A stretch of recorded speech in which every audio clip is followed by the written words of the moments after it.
बता रहे हैं कि एक टेक्नीशियन अकेला मतलब इतना बड़ा हेरफेर नहीं कर सकता कि मतलब वो जिस हिसाब से इन्होंने रिपोर्ट दी है उसके हिसाब से 2300 यूनिट के आसपास इन्होंने चोरी करके बेचा है।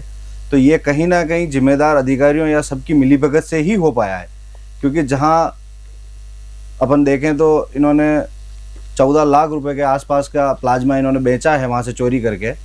तो ये जहां देखा जाए कि ब्लड बैंक के लिए जो डीआई जो जिम्मेदार होते हैं उन्होंने कहीं ना कहीं अनदेखी की है, और जहां जेके लोन हॉस्पिटल से चोरी हुआ है वहां पे भी उच्च अधिकारियों ने इसको कहीं ना कहीं अनदेखी की है। तो या तो उनकी मिलीभगत से ही ये इतना बड़ा हेरफेर किया गया।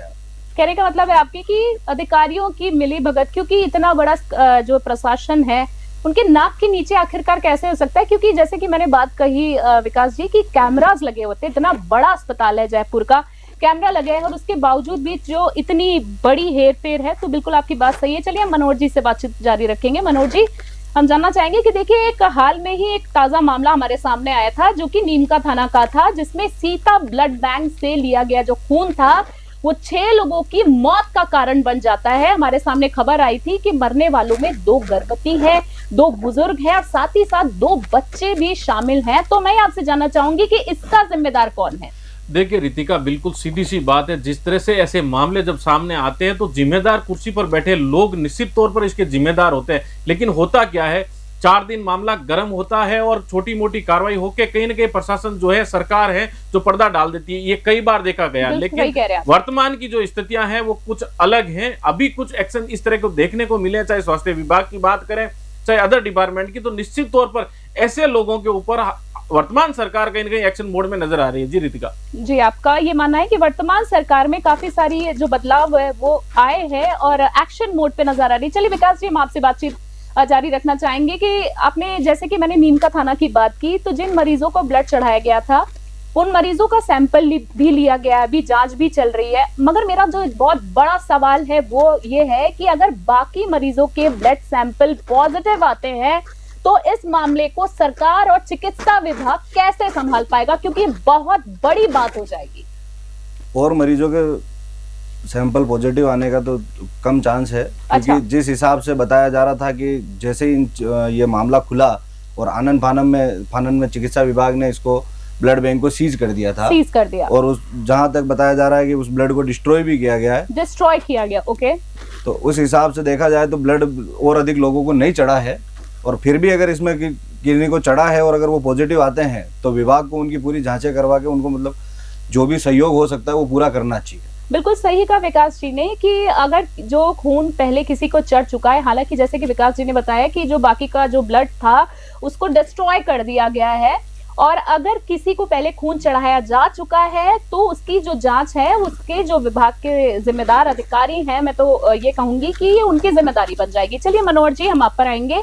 मनोहर जी, नीमका थाना की बात करें तो मृतक महिला के परिवारों को आर्थिक सहायता देने की बात कहकर चुप करा दिया गया है, जो कि सरकार का काम है हमेशा की तरह। मैं ये कहूंगी थोड़ा बहुत हा हुल्ला होता है, कहने का मतलब ये सारी बातें जो होती है वो ठंडे बस्ते में कहीं ना कहीं चली जाती है। कहने का मतलब है कि जो मुद्दा होता है वो ठंडा पड़ जाता है। तो इस बार भजनलाल सरकार के कार्यकाल में आपको क्या लगता है कि क्या बड़ा फैसला सामने आ सकता है? आरोपियों को लेकर क्या देखा जा सकता है? क्योंकि लोगों का ऐसा कहना है कि सरकार करती तो है पर कहीं ना कहीं मामला धीरे धीरे ठंडे बस्ते में चला जाता है। देखिए रितिका, जिस तरह से वर्तमान में भजनलाल सरकार जिस तरह से पिछले 4 महीने में चाहे वो रिट प्रकरण के अंदर एक्शन मोड में नजर आई हो, तो निश्चित तौर पर इस बार जो ब्लड बैंक में जिस तरह का ये ब्लड चढ़ाने के बाद जो हादसा हुआ, तो निश्चित तौर पर यह कहा जा सकता है कि आने वाले दिनों में ऐसे मामले में भी कहीं ना कहीं बड़ा एक्शन भजनलाल सरकार की तरफ से लिया जा सकता है। क्योंकि ब्लड बैंक की तरफ से जब ब्लड चढ़ाया जाता है या ब्लड दिया जाता है किसी को और इस तरह के हादसे हो जाएं तो उसमें कहीं ना कहीं बड़ा गालमेल जरूर है, क्योंकि कहीं ना कहीं जो सीसीटीवी हटा दिए जाते हैं और उसके बाद से जो सारा गेम चलता है तो इसके पीछे बड़ा रैकेट है। तो निश्चित तौर पर इस सरकार के अंदर जो रिट प्रकरण के अंदर या दूसरे प्रकरण कहीं ना कहीं जो सामने आए इस दौरान, तो इसी तरह इस मामले में निश्चित तौर पर जल्द बड़ा एक्शन कहीं देखने को मिल सकता है। जी रितिका, बिल्कुल सही कहा मनोहर जी ने कि जिस तरीके से इन्होंने चीजों को बताया कि सरकार जो है एक्शन मोड पर नजर आ चुकी है, मनोहर जी का कहने का मतलब है। और जैसे कि हमने कैमरास की बात की, तो मैं विकास जी आप पे आपसे बातचीत जारी रखना चाहूंगी कि जांच रिपोर्ट में सामने आया कि ब्लड बैंक के अंदर कैमरे करीबन 5 महीने से खराब पड़े थे, जो कि अपने आप में बहुत बड़ी बात है। इतना बड़ा अस्पताल है, उसमें 5 महीने से अगर आपके कैमरे खराब पड़े हैं, किसी ने नजर नहीं डाली, तो आपको क्या लगता है कि प्रबंधन ने इस मामले में कोई गंभीरता क्यों नहीं दिखाई है? यहाँ तक कि अधीक्षक ने ब्लड बैंक का 5 महीनों से औचक निरीक्षण तक नहीं किया था, यानी वहां गए तक नहीं थे। तो आपको क्या लगता है सीसीटीवी कैमरे लगाने वाली कंपनी के कर्मचारी भी शक के घेरे में आते हैं? बिल्कुल रितिका जी, क्योंकि कहीं ना कहीं कर्मचारी भी इसमें मिले हुए हैं सीसीटीवी कैमरे के, क्योंकि जिस कंपनी के कैमरे लगे हुए हैं उसी के पास में मेंटेनेंस का काम भी है। हॉस्पिटल प्रशासन की जिम्मेदारी थी कि उनको अगर वायर कट गए या कैमरे बंद है तो उनको इन्फॉर्मेशन दी जाए, बिल्कुल, पर इनके द्वारा इन्फॉर्मेशन नहीं दी गई। उन्होंने भी 5-6 महीने में वापस मेंटेनेंस में उनको चेक नहीं किया, तो कहीं ना कहीं मिली भगत से उन वायर को काटा गया है या उन सीसीटीवी की रिकॉर्डिंग्स को बंद किया गया है, ताकि जिससे ये चोरी का मामला बाहर नहीं आवे, बाहर नहीं आए। जी बिल्कुल, क्या बोल रहे थे आप, जारी रखिए। ताकि ये अपना जो चोरी करके जो प्लाज्मा बाहर बेच रहे हैं प्राइवेट ब्लड बैंक्स में या हॉस्पिटल्स में जो बेच रहे हैं, तो इनका गोरख धंधा चलता रहे। ये क्या है कि ऊपर से लगा के नीचे तक पूरी चेन है, ये मतलब पूरे कुएं में भांग मिली हुई है। ये सारे सब लोगों की मिली भगत से चल रहा है, मिली भगत से चल रहा है। मनोहर जी, आप इनकी बात से कितना सहमत हैं? देखिए, निश्चित तौर पर ये स्पष्ट है कि कोई भी अकेला किसी भी विभाग के अंदर कुछ भी नहीं कर सकता।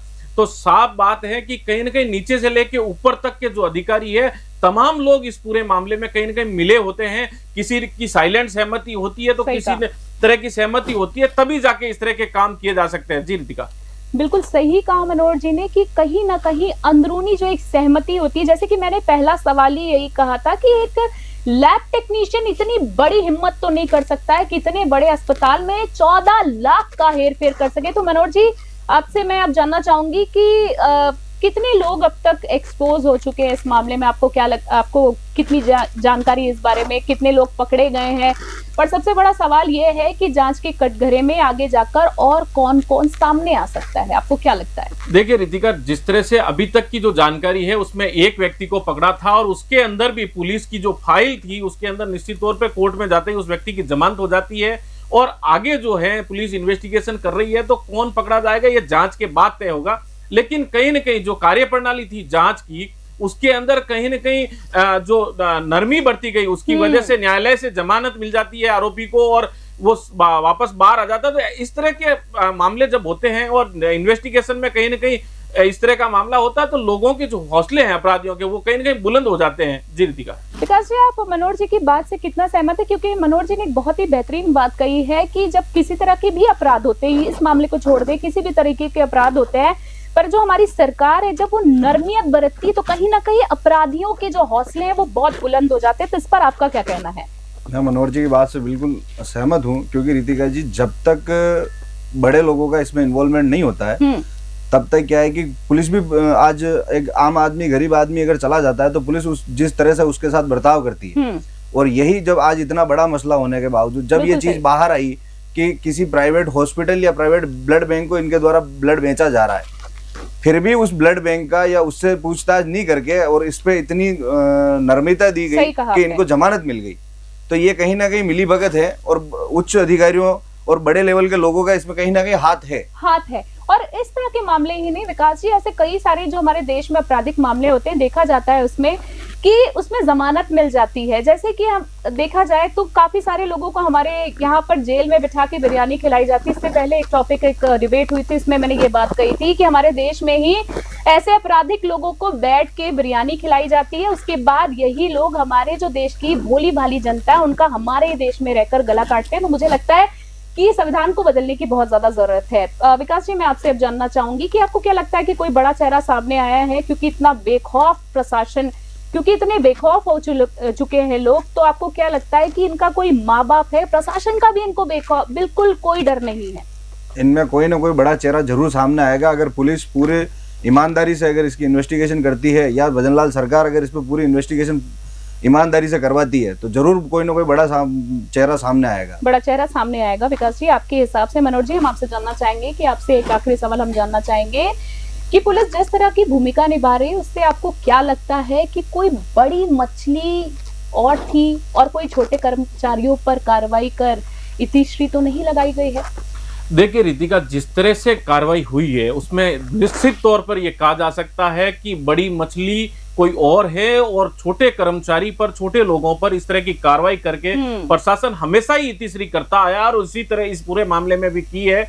तो इससे कहीं अपन इनकार नहीं कर सकते हैं कि हर मामले में देख सकते हैं अपन कि इस तरह की कार्रवाई होती है, छोटे लोग इस पूरे मामले में मरते हैं, और जब बड़ी मछली जो होती है वो कहीं ना कहीं साइड में हो जाती है, उसकी आंच तक नहीं आती है, और प्रशासन के जिम्मेदार जो लोग बैठे हैं वो उनको सह देते हैं। जी रितिका, बिल्कुल सही कहा मनोज जी ने कि छोटी जो बड़ी मछलियां होती हैं वो सामने खुलकर नहीं आती हैं। कहने का मतलब है जो छोटे लोग होते हैं उनको आगे कर दिया जाता है। ऐसे बहुत सारे हम केसेस देखते रहते हैं मनोज जी और विकास जी कि काफी ऐसे मर्डर केसेस वगैरह भी आते रहते हैं जो बड़े लोगों के इशारों पे कराए जाते हैं, पर सरेंडर करने के लिए छोटे लोगों को अगर भेज दिया जाता है उससे होता क्या है कि थोड़े समय में वो मामला रफा दफा हो जाता है। तो चलिए विकास जी, आपसे मैं जानना चाहूंगी आखिरी सवाल कि भजनलाल सरकार जीरो टॉलरेंस के वादों को लेकर सत्ता में आई थी, इस पूरे प्रकरण में कोई भी ठोस कार्रवाई आपको नजर आई है अभी तक? साथ ही उन परिवारों का क्या जिनके आंगन में खुशियां आने से पहले ही मातम में बदल गया है उनका घर का माहौल?